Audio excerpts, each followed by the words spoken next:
आप सभी का स्वागत है हमारे चैनल एग्जाम से ठीक पहले में। बच्चों, मैं आप लोगों के लिए आपका जो चैप्टर फर्स्ट था पॉलिटिकल साइंस का, उसका पार्ट 2 लेकर आया, है ना। चैप्टर का नाम आपको पता है, चैप्टर का नाम था दो दुर्व्यता का अंत। इस चैप्टर में आज का जो हमारा क्वेश्चन रहने वाला है वो है पहली दुनिया किसे कहते हैं, क्योंकि हम इसमें तीन दुनिया के बारे में पढ़ते हैं, पहली दुनिया, दूसरी दुनिया और तीसरी दुनिया। तो हम जानते हैं पहली दुनिया क्या है। सिंपल सी बात है, अमेरिका आपने पढ़ा था, और अमेरिका के साथ जिन देशों ने भी पूंजीवादी व्यवस्था को अपनाया था। पूंजीवादी हम पहले ही पढ़ के आ चुके हैं फर्स्ट वीडियो में, जिसने नहीं पढ़ा जाके फर्स्ट वीडियो देखो, है ना। हम इसमें क्या था, पहले दुनिया में क्या था बेटा, अमेरिका, और अमेरिका के साथ जिन भी देशों ने पूंजीवाद को अपनाया, पूंजीवाद का मतलब क्या, प्राइवेट सेक्टर को अपनाया, उनको हम क्या कहते हैं, पहली दुनिया। और पहली दुनिया वालों का सेकंड पॉइंट क्या लिखोगे, इनका उद्देश्य क्या था, इनका उद्देश्य था लाभ कमाना, लाभ कमाना। तो इनका उद्देश्य था लाभ कमाना। आप देख सकते हो पहले दुनिया की डेफिनेशन, अमेरिका और अमेरिका के साथ शामिल पूंजीवादी देशों के समूह को, उनके ग्रुप को हम क्या कहते हैं, पहली दुनिया कहते हैं। पहली दुनिया में आएगा अमेरिका, और अमेरिका के साथ जितने भी प्राइवेट सेक्टर वाले देश थे उनका ग्रुप। और ये प्राइवेट सेक्टर वालों का मेन मकसद क्या था बेटा, लाभ कमाना। अब चलते हैं हम अपनी दूसरी दुनिया के ऊपर। देखो सेकंड क्वेश्चन क्या आ रहा है हमारा, दूसरी दुनिया। अधिकतर बार ये आया है 2 मार्क्स का आता है, 2 मार्क्स का आ रहा है। कुछ नहीं करना आपको, 2 पॉइंट तो बनाने ही बनाने। जैसे क्या, दूसरी दुनिया में कौन था, सोवियत संघ, आपको पता ही है, रशिया के साथ 14 देशों के ग्रुप को सोवियत संघ कहते थे। सोवियत संघ, और सोवियत संघ के साथ जिन भी देशों ने साम्यवादी व्यवस्था को अपनाया, साम्यवादी व्यवस्था को अपनाया, उसे हम क्या कहते हैं, दूसरी दुनिया। सोवियत संघ, और सोवियत संघ के साथ कौन सी व्यवस्था बेटा, साम्यवादी व्यवस्था, है ना, जिसपे हर चीज पे सरकार का नियंत्रण होता है ना, साम्यवादी व्यवस्था। और इनका उद्देश्य क्या था, इनका उद्देश्य था हमारा जनता का कल्याण करना, जनता का कल्याण करना, है ना। तो दूसरी दुनिया हो गया सोवियत संघ, और सोवियत संघ के साथ कौन से देश बेटा, साम्यवादी देश, जिन्होंने साम्यवाद को अपनाया, और इनका उद्देश्य क्या था बेटा, जनता का कल्याण करना। अब बात करते हैं हम तीसरी दुनिया की। कई सारे लोग तीसरी दुनिया के बारे में नहीं बताते, जैसे आपके टीचर कह देते हैं तीसरी दुनिया नहीं है क्या है तीसरी दुनिया, बताओगे इसमें। तीसरी दुनिया में याद होगा भारत है एक तो, और भारत के साथ वो सभी अल्प विकसित देश, अल्प विकसित का मतलब जो अपना विकास नहीं कर पाए थे, है ना, वो सभी अल्प विकसित देश जिन्होंने गुट निरपेक्षता की नीति अपनाई। तो भारत, और भारत के साथ कौन से देशों ग्रुप, भारत के साथ जिन्होंने गुट निरपेक्षता की नीति अपनाई, है ना, जिन देशों ने गुट निरपेक्षता को अपनाया उसे हम क्या कहते हैं, उनके ग्रुप को तीसरी दुनिया। और ये सारे थोड़े कमजोर देश थे, विकास करना इनका मेन मकसद था, तो इनका क्या लिखेंगे, इनका उद्देश्य था आर्थिक विकास करना, आर्थिक विकास। तो पहली दुनिया हमने जान लिया। पहली दुनिया बेटा कुछ नहीं है, अमेरिका, अमेरिका के साथ पूंजीवादी देश। दूसरी दुनिया सोवियत संघ, और सोवियत संघ के साथ साम्यवादी देश। तीसरी दुनिया भारत, और भारत के साथ वो सभी अल्प विकसित देश जिन्होंने गुट निरपेक्षता की नीति अपनाई, है ना। ये तीन दुनिया हमारा पूछ लेता है, हमने इसके बारे में बताया। अब हमारा जो अगला क्वेश्चन आता है वो आता है एक दुर्व्यता क्या है। एक दुर्व्यता, दुर्व्यता का मतलब क्या हो गया, जब पूरे ध्रुव के ऊपर, पूरे ध्रुव का मतलब जब पूरे विश्व के ऊपर, पूरे अंतरराष्ट्रीय स्तर पर शक्ति का एक केंद्र, मान लो ये पूरा विश्व है, इस पूरे विश्व में एक देश बोले जो हूं मैं ही हूं, मेरे अलावा यहाँ पे शक्तिशाली और कोई नहीं है। सेना के मामले में, पैसे के मामले में, व्यापार के मामले में, हथियार के मामले में, जब कोई देश बोले कि मैं ही शक्तिशाली हूं, जब पूरे अंतरराष्ट्रीय, अंतरराष्ट्रीय का मतलब क्या होता है बेटा, विश्व के स्तर पे, इंटरनेशनल लेवल पे, जब पूरे इंटरनेशनल लेवल पे शक्ति का केवल एक ही केंद्र हो। जैसे आपको पता है हमारा सोवियत संघ क्या हुआ था, 1991 में खत्म हो गया, अकेले कौन बच गया, 1991 में अमेरिका बच गया था। जलवा है हमारा। तो एक दुर्व्यता होता क्या है, जब, देखो इसको हटा दो एक बार, एक दुर्व्यता क्या होता है, यहां डेफिनेशन देखो, जब पूरे अंतरराष्ट्रीय, अंतरराष्ट्रीय मतलब विश्व के स्तर पर, अंतरराष्ट्रीय स्तर पर शक्ति का, पावर का क्या हो, केवल एक ही केंद्र हो। जैसे देख सकते हो एक ही केंद्र, अमेरिका 1991 के बाद अकेले बच गया था, तो उसे हम एक दुर्व्यता कहते हैं। एक दुर्व्यता है क्या, जब पूरे अंतरराष्ट्रीय स्तर पर शक्ति का केवल एक केंद्र, उसे हम एक दुर्व्यता कहते हैं। 2 नंबर का आएगा तो बता दो साथ में, कब से एक दुर्व्यता की शुरुआत हुई है। तो एक दुर्व्यता की शुरुआत बेटा 1991 से हुई है। एमसीक्यू में कई बार बना है कि एक दुर्व्यता की शुरुआत कब से हुई है। एक दुर्व्यता की शुरुआत हुई है बेटा 1991 से। अब जब एक दुर्व्यता में शक्ति का एक केंद्र है, तो दो दुर्व्यता में क्या होगा, दो दुर्व्यता में शक्ति के 2 केंद्र हो गए। नाम से यार है दो दुर्व्यता, मतलब पूरे ध्रुव के ऊपर शक्ति के 2 केंद्र। जब पूरे अंतरराष्ट्रीय, अंतरराष्ट्रीय का मतलब क्या, विश्व के स्तर पे, क्या, तो पूरे विश्व के स्तर पे शक्ति के दो केंद्रों, उसे हम दो ध्रुवीयता के नाम से जानते हैं। जैसे आपको पता है सेकेंड वर्ल्ड वॉर खत्म हुआ 1945 में। अब जैसे ही सेकेंड वर्ल्ड वॉर खत्म हुआ, दो महाशक्ति आ गई। अमेरिका कह रहा है मैं शक्तिशाली, सोवियत संघ कह रहा है मैं शक्तिशाली। ये देख सकते हो, रशिया के राष्ट्रपति व्लादिमीर पुतिन, और तुम इनका नाम जानते हैं, जो बाइडेन थे हमारे अमेरिका के राष्ट्रपति। तो जब 1945 में शक्ति के दो केंद्र थे, है ना, तो उसे हम क्या कहते हैं, दो ध्रुवीयता। दो ध्रुवीयता का मतलब ही क्या था, पूरे ध्रुव के ऊपर, पूरे अंतरराष्ट्रीय स्तर पर शक्ति के दो केंद्रों। जैसे कब हुआ था, तो 1945 में दो ध्रुवीयता आया था।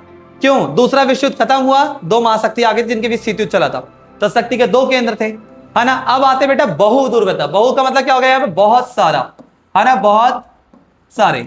तो जब पूरे अंतरराष्ट्रीय स्तर पर शक्ति के क्या हो बेटा, बहुत सारे केंद्रों, तो उसे हम बहु ध्रुवीयता के नाम से जानते हैं। बहु ध्रुवीयता क्या होता है, देख सकते हो, जब पूरे अंतरराष्ट्रीय स्तर पर शक्ति के क्या हो, शक्ति के बहुत सारे केंद्रों, तो उसे हम बहु ध्रुवीयता के नाम से जानते हैं। अब ये बहु ध्रुवीयता का टाइम कब से आया, अभी वर्तमान टाइम। अभी कोई किसी एक देश की ताकत नहीं चल रही है, आज सब अपनी मनमानी चला रही है। चाइना अपनी चला रहा है, अमेरिका अपनी चला रहा है, ब्रिटेन अपना, फ्रांस अपना, जर्मन अपना, हम इंडिया भी अपनी चला रहे हैं, पाकिस्तान जैसा देश अपनी चला रहा है। तो कहने का मतलब क्या है, आज के टाइम में कोई शक्ति का एक केंद्र नहीं है। एक केंद्र होता तो एक ध्रुवीयता होता, दो केंद्र होता तो दो ध्रुवीयता होता, लेकिन आज के टाइम में क्या, बहुत सारे शक्ति के केंद्र है, तो उसे हम क्या कहेंगे, बहु ध्रुवीयता। कोई दिक्कत है, नेक्स्ट टॉपिक के ऊपर अपने चलते हैं। यह इंपॉर्टेंट क्वेश्चन है, कई बार आया हुआ 2 नंबर में, या तो एमसीक्यू बनेगा तो 2 नंबर में आता है। टॉपिक का नाम क्या हमारा, रूसी क्रांति बोल लो इसे, या फिर बेटा इसे क्या बोलोगे, सोवियत प्रणाली। रूसी क्रांति बोलो या सोवियत प्रणाली बोलो, क्या होता है ये रूसी क्रांति। क्रांति का मतलब क्या होता है, रेवोल्यूशन। रेवोल्यूशन का मतलब क्या होता है, जब बड़े स्तर पे कोई चेंज आए उसे हम क्रांति कहते हैं, है ना। तो क्या आया, रूस क्या हुआ, देखो कब की बात है, रूसी क्रांति आया कब है बेटा, 1917। पहले हम बताएंगे क्रांति कब आई है, 1917। नाम में क्या है, रूसी क्रांति, कहां पे आएगा, मतलब रूस में। तो सन 1917 में क्या हुआ बेटा, रूस के अंदर एक क्रांति हुई। सन 1917 में रूस में क्रांति हुई। क्या क्रांति हुई, इसी क्रांति के तहत तो रूस के अंदर छोटी से छोटी चीज से लेके बड़ी से बड़ी चीज पे सरकार का नियंत्रण आया था। मतलब रूस के अंदर क्या बड़े स्तर पे बदलाव आया, सब कुछ, ऐसा कहते हैं सुई से लेके हवाई जहाज, हर चीज पे बेटा सरकार का नियंत्रण आ गया था। स्कूल से लेके, कॉलेज से लेके, हॉस्पिटल से लेके, छोटी दुकान से लेके, सब कुछ सरकार के नियंत्रण में काम करने लग गया। तो रूसी क्रांति है क्या, तो सन 1917 में कहां पे, रूस में क्या हुआ, एक क्रांति हुई। इस क्रांति के तहत क्या हुआ, छोटी से छोटी चीज से लेके बड़ी से बड़ी चीज पे सरकार का नियंत्रण स्थापित हुआ। इसमें क्या हुआ, सुई से लेके हवाई जहाज, हर चीज पे सरकार का नियंत्रण आया। इसी को हम रूसी क्रांति या सोवियत प्रणाली के नाम से जानते हैं। अब इस क्रांति में क्या हुआ, इस क्रांति की शुरुआत, अच्छा इस क्रांति की शुरुआत करने वाले कौन थे, ये दिख रहे हैं अंकल हमारे, है ना, इन्हीं अंकल ने इसकी शुरुआत की थी। इनका नाम था व्लादिमीर लेनिन। पिछले साल के पेपर में आया था कि रूसी क्रांति के जनक कौन है, तो ये जनक थे व्लादिमीर लेनिन। देखो इनका नाम ये लिखा, व्लादिमीर लेनिन। इनका कई जगहों पे एमसीक्यू में केवल लेनिन नाम लिखा हुआ है, तो आप समझ देना वो यही है, व्लादिमीर लेनिन ने इस क्रांति की शुरुआत की। देख रहे हो ये बोल रही है ना। इस क्रांति का मेन मकसद क्या था, इस क्रांति का मेन मकसद था हर चीज पे सरकार का नियंत्रण हो, साथ ही साथ जनता का कल्याण हो। तो इस क्रांति का उद्देश्य था जनता का कल्याण करना। समझ आई बेटा, आगे चलते हैं। अच्छा इस क्रांति का एक और नाम है बोल्शेविक क्रांति। कई बार पेपर में ना इसे बोल्शेविक क्रांति के नाम से भी जानते हैं, है ना। इनका फ्रेंड था बोल्शेविक, ठीक है, उसने इनकी क्रांति में पार्टिसिपेट बहुत ज्यादा किया था, जी जान लगाया था, तो उसके नाम पे इन्होंने भी इस क्रांति का नाम रख दिया था बोल्शेविक क्रांति। तो इसी रूसी क्रांति को बोल्शेविक क्रांति के नाम से भी जाना जाता है। कहीं गलती से रूसी क्रांति या सोवियत प्रणाली ना पूछ के बोल्शेविक क्रांति पूछ दे, समझ जाइए वही है, सेम आंसर लिखना है। कब हुआ है, 1917 में। कहां पे हुआ है, रूस में। क्या हुआ है, छोटी से छोटी चीज से लेकर बड़ी से बड़ी चीज पे सरकार का नियंत्रण। हर चीज पे किसका नियंत्रण आया, सरकार का नियंत्रण आया। ऐसा कहते हैं स्कूल से लेके, कॉलेज से लेके, हॉस्पिटल, हर चीज पे सरकार का नियंत्रण आ गया, निजी स्वामित्व ना के बराबर। ठीक है, क्रांति का मुख्य जनक कौन, व्लादिमीर लेनिन, ये गंजे अंकल, है ना, इन्होंने किया था। मेरा मुंह से निकल गई, मेरी जबान टूट गई यार। ठीक है, इस क्रांति का एक और नाम क्या है, बोल्शेविक क्रांति। मेन मकसद सबको पता है, जनता का कल्याण करना। चले बेटा आगे, नेक्स्ट क्वेश्चन जो हमारा आ रहा है वो और ज्यादा इंपॉर्टेंट है, 6 मार्क्स का है, ठीक है, कई बार आ रखा है। पहले हम यहाँ पॉइंट समझेंगे फिर इसको डिफाइन करेंगे। क्वेश्चन क्या है, सोवियत संघ की विशेषता बताइए। विशेषता का मतलब क्या होता है, जिस आप सोवियत संघ के बारे में पढ़ रहे हो, इस सोवियत संघ की खासियत क्या था, विशेष क्या था इस सोवियत संघ के अंदर। या फिर यही क्वेश्चन घुमा के आता है कि दूसरे विश्व युद्ध के बाद, सेकेंड वर्ल्ड वॉर के बाद, सोवियत संघ के ताकतवर होने के पीछे क्या कारण था। सोवियत संघ के अंदर आपने ऐसा क्या देख लिया कि आप उसे ताकतवर बता रहे हो, या सोवियत संघ विकसित कैसे था, तब बताएंगे। जो भी क्वेश्चन पूछे उस सोवियत संघ एक विकसित अर्थव्यवस्था थी, हम निम्नलिखित आधार पे बता रहे हैं, नॉर्मल नीचे लिख के बता रहे हैं कैसे कैसे। सबसे पहला पॉइंट बनाओगे बेटा अर्थव्यवस्था, इकोनॉमी। बताओगे सोवियत संघ की अर्थव्यवस्था विश्व की जीडीपी के मामले में दूसरे स्थान पर आएगा।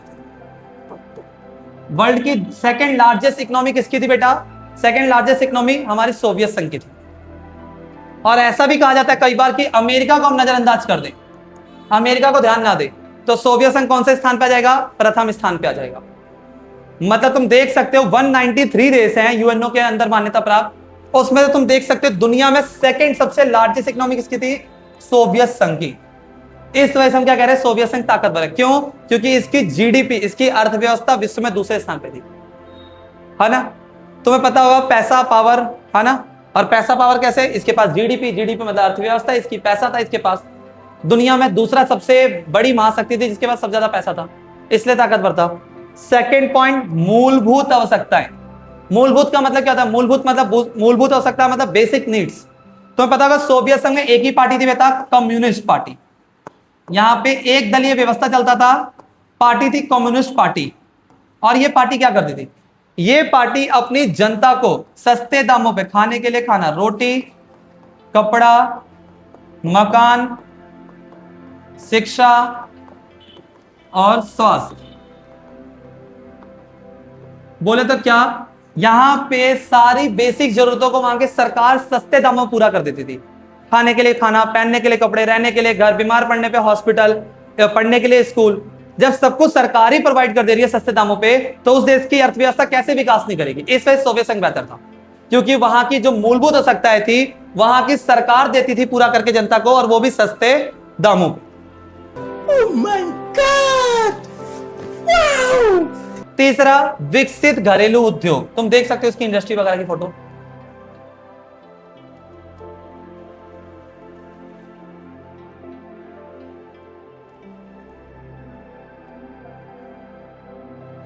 है ना, विकसित घरेलू उद्योग का मतलब क्या, इसकी कंपनियों का जो धुआं था आसमान छू रहा था। बड़े बड़े कारखाने, बड़ी बड़ी कंपनियां। सोवियत संघ रूस प्लस 14 देश से मिलकर बना था, आपको पता ही है।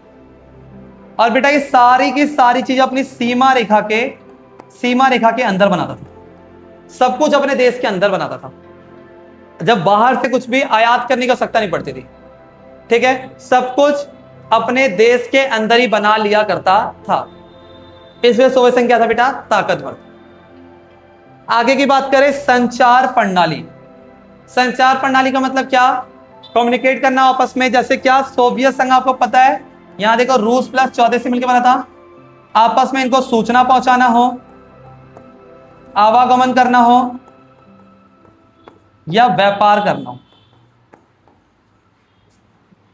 कहने का मतलब क्या, एक देश से दूसरे देश में आज हम जाते, वीजा, पासपोर्ट, 10 तरह के रोक टोक लग जाती है। ये लोग 15 देश थे, आपस में आवागमन, एक देश से दूसरे देश में, ऐसा लगता था एक घर से दूसरे घर जा रहे हो, आसानी से चले जाते थे।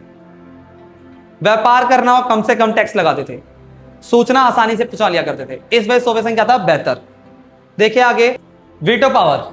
आपको पता है ये यूएनओ है, यूएनओ के अंदर टोटल देश तो आपको पता 193 देश है ना, 193 देश हैं। लेकिन 193 देशों में से 5 देश ही बेटा ऐसे हैं जिनको वीटो पावर मिला पड़ा है। 5 देश जिनको वीटो पावर मिला, उनको याद करने का तरीका क्या है, CAR, कार में FB। कार में FB का मतलब क्या है, C से बना आपका चीन, A से बना आपका अमेरिका, R से बना आपका रूस, F से बना आपका फ्रांस और B से बना आपका ब्रिटेन। ये 5 देश है जिनको वीटो पावर मिला है। अब वीटो पावर का मतलब क्या था, इनमें से कोई एक देश भी किसी काम को करने या होने से मना कर दे तो वो काम क्या होता है, वो काम रुक जाता है। और ये ताकतवर देशों को मिला था। और हम सोवियत संघ को इसको इसलिए जोड़ रहे हैं, सोवियत संघ इसलिए ताकतवर था क्योंकि सोवियत संघ के मुख्य देश आप देख सकते हैं इसमें रूस है। सोवियत संघ के मुख्य देश रूस को इसमें क्या मिला हुआ था, रूस को इसमें वीटो पावर मिला। तो सोवियत संघ क्यों ताकतवर है, क्योंकि वीटो पावर उसी को मिला था जो ताकतवर थे, और सोवियत संघ के मुख्य देश रूस को क्या मिला था, वीटो पावर मिला हुआ था। आगे चलते हैं हथियारों की होड़। हथियारों की होड़ का मतलब क्या, आपको पता है सेकेंड वर्ल्ड वॉर के बाद अमेरिका एक से एक बड़े हथियार बना रहा था, तो आप अमेरिका को ताकतवर बता रहे हो। तो हमारा सोवियत संघ भी क्या था बेटा, एक से एक, देख रहे हो, फाइटर जेट से लेके मिसाइल से लेके एक से एक बड़े हथियार ये लोग बनाने में लगे हुए थे। एक से एक बड़ी मिसाइल, एक से एक बड़े हथियार बनाने में लगे थे। तो जिस तेजी से अमेरिका हथियार बना रहा था उसी तेजी से हमारा सोवियत संघ भी हथियार बना। तो हम अमेरिका को ताकतवर बोल सकते तो फिर सोवियत संघ को भी ताकतवर बोलना पड़ेगा। जैसे आप देख सकते हैं सारे पॉइंट यहां पे डिफाइंड है। अर्थव्यवस्था क्या बताया हमने, सोवियत संघ की अर्थव्यवस्था विश्व की दूसरी सबसे बड़ी अर्थव्यवस्था थी। अमेरिका को नजरअंदाज कर दें तो सोवियत संघ की अर्थव्यवस्था विश्व में प्रथम स्थान पर आती, मतलब अमेरिका को ध्यान ना दे तो प्रथम स्थान पर आती, है ना। अब आप बोलो क्यों नजरअंदाज करें, भाई अभी हमें तारीफ करनी है ना, हम इंडियन लोग हैं, जब तारीफ करने पे आते हैं तो किसी को चने की झाड़ पे एकदम चढ़ा देते हैं। अब बुराई करने पे आते तो उसको जमीन पे गिरा देते हैं बुराई कर करके, है ना। अभी हम तारीफ कर रहे थे, हम तारीफ में हमने बताया तो कि सोवियत संघ की अर्थव्यवस्था विश्व की दूसरी सबसे बड़ी थी और अमेरिका को नजरअंदाज कर दें तो प्रथम स्थान पे आ जाएंगे हम। इस वजह से सोवियत संघ क्या है बेटा, ताकतवर। दूसरा पॉइंट क्या है, मूलभूत हो सकता है। मूलभूत का मतलब क्या, बेसिक हो सकता है, बताया था बेसिक जरूरतें कौन पूरा करता था। देखो सोवियत संघ में एक ही पार्टी थी, कम्युनिस्ट पार्टी। ये पार्टी क्या करती थी, अपनी जनता को रोटी कपड़ा मकान शिक्षा स्वास्थ्य सब कुछ सस्ता हुआ पूरा करके देती थी। उसके अलावा आपने तीसरा पॉइंट पढ़ा था विकसित घरेलू उद्योग। इसकी भाई जो इंडस्ट्री वगैरह थी वो बहुत ही बेहतर थी। कैसे इंडस्ट्री बेहतर थी, सब कुछ रशिया प्लस 14 देश से मिलकर बना था, सब कुछ अपनी सीमा रेखा के अंदर बनाते थे भाई, ने बाहर से कुछ भी मंगाने की जरूरत ही नहीं पड़ती थी, सब कुछ अपने देश के अंदर ही बना लिया करते थे, उत्पादन कर लिया करते थे, है ना, दूसरे पे डिपेंड ही नहीं थे। आगे की बात करें तो हम देख सकते हो संचार प्रणाली। संचार मतलब हमने बताया कम्युनिकेट करना, आपस में सूचना पहुंचाना हो, व्यापार करना हो, आवागमन करना हो, बेटा कम से कम प्रतिबंधों के साथ कर रहे हैं। एक देश से दूसरे देश में सोवियत संघ वाले एकदम मुंह उठा के जाते थे, कोई रोक टोक नहीं, व्यापार आसानी से करते थे, कम से कम टैक्स के साथ, जितना और अधिक से अधिक व्यापार होता बेहतर ही बेहतर। वीटो पावर आपको बताई 5 देशों को मिला है, उसमें से मुख्य देश सोवियत संघ के रूस को भी मिला हुआ था। इस वजह से हम कह सकते हैं भाई जब रूस को मिला है तो सोवियत संघ ताकतवर है, क्योंकि पूरी दुनिया में 5 देशों को वीटो पावर मिला था। अगला पॉइंट है हथियारों की होड़। जिस तेजी से अमेरिका हथियार बना रहा था उसी तेजी के साथ हमारा सोवियत संघ हथियार बना रहा है, यही लिखा है। तो जब अमेरिका को टक्कर देते हुए हथियार बना रहा है, अमेरिका को ताकतवर बोल रहे हो, तो फिर तो भाई सोवियत संघ को ताकतवर बोलना पड़ेगा। लास्ट में डाल दोगे निष्कर्ष, कंक्लूजन क्या निकला, कंक्लूजन यही निकला कि सोवियत संघ के ताकतवर होने के पीछे कोई एक कारण तो है नहीं, कई सारे कारण। समझ आ गया। आखिरी टॉपिक रहेगा आज का हमारा, जिसका नाम है बर्लिन की दीवार। तो जानते क्या है बर्लिन की दीवार, ये दिख रही होगी बर्लिन की दीवार। जो ये बर्लिन की दीवार है क्या, एक देश है आपको पता है जर्मन, जर्मन की राजधानी का नाम था बेटा बर्लिन। अब बर्लिन में एक दीवार बनाई गई थी, किस लिए दीवार बनाई गई थी, जर्मन की कुछ जनता कह रही है हमें पूंजीवाद अपनाना है, अमेरिका के साथ जाना है, और जर्मन की कुछ जनता कह रही है हमें साम्यवाद अपनाना है, सोवियत संघ के साथ जाना है। इस वजह से दीवार बना दिया गया। पूर्वी जर्मन तो हो गया सोवियत संघ के साथ, पूर्वी जर्मन कहां चला गया बेटा, पूर्वी जर्मन चला गया हमारा सोवियत संघ की तरफ, और पश्चिमी जर्मन जो था वो किस तरफ चला गया, पश्चिमी जर्मन चला गया हमारा अमेरिका की तरफ। तो ये दीवार क्यों बनाया गया, देखो जर्मन की राजधानी बर्लिन में दीवार बनाई गई थी, उसका नाम पड़ गया बर्लिन की दीवार। कब बनाई गई थी बेटा ये दीवार, ये दीवार बनाई गई थी 1961 में, सन लिखा हुआ देखो 1961। किस लिए, आपने अभी देखा ना, दो तरफ बांटने के लिए, कुछ जनता पूंजीवाद कुछ जनता साम्यवाद। मतलब ये दीवार बनाई गई थी साम्यवाद और पूंजीवाद को विभाजित, विभाजित वर्ड का मतलब था बांटने के लिए, साम्यवाद पूंजीवाद को बांटने के लिए बनाई गई थी। पश्चिमी जर्मन किसके साथ चला गया, अमेरिका के साथ, पूर्वी जर्मन किसके साथ चला गया? ये देखो, पूर्वी जर्मन किसके साथ चला गया? सोवियत संघ के साथ। बर्लिन की दीवार को बनाना किस चीज का प्रतीक है? आप देख सकते हो ये दीवार बनाना एक तरह से शीत युद्ध का आरंभ है। शीत युद्ध वैसे 45 में स्टार्ट हो गया था, 1945 में स्टार्ट हो गया था, लेकिन इस दीवार को बनने के बाद ऐसा लगा पूरा विश्व दो हिस्सों में बढ़ चुका है, तो ऐसा लगा अब मेन लड़ाई स्टार्ट हो रही है, तो शीत युद्ध का आरंभ माना जाता है। बर्लिन की दीवार को बनाना शीत युद्ध। ऐसे मान एक घर के अंदर दो भाई रह रहे हैं, तू तुम्हें में चलती रहती है, लेकिन घर में एक ही रह रहे थे ना, लेकिन अब क्या हो गया, घर के अंदर दीवार खड़ी कर दी गई। अब देख के कोई बता देगा कि अब क्या हो चुके हैं, अलग अलग हो चुके हैं, लड़ाई अब स्टार्ट हो चुकी है, बंटवारा हो चुका है। ऐसे जर्मन में क्या हुआ, बीचों बीच एक दीवार बना दी गई। आपको पता है दीवार कितने किलोमीटर लंबी थी? 150 किलोमीटर लंबी थी। 150 किलोमीटर लंबी दीवार, जैसे तुमने 1 किलोमीटर देखा होगा, ऐसी 150 गुना बड़ी। कितनी लंबी दीवार होगी सोचो। और ये दीवार खड़ी कब तक रही? 28 साल तक खड़ी रही। ये एमसीक्यू में ही आता है। कितने किलोमीटर लंबी थी? 150 किलोमीटर लंबी थी। कितने वर्ष खड़ी रही? 28 वर्ष खड़ी रही। ये दीवार गिराया किसने?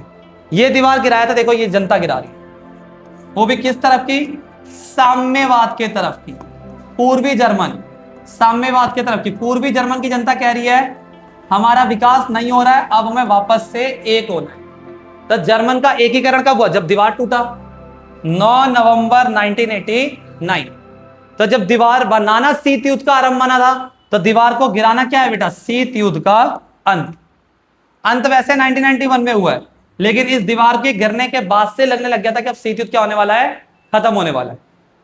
अब ये पार्ट 2 है, अब इसका पार्ट 3 भी आएगा, हम आगे बात करेंगे इसमें, है ना। अभी के लिए आप लोगों के लिए इतना, मिलते हैं नेक्स्ट वीडियो में।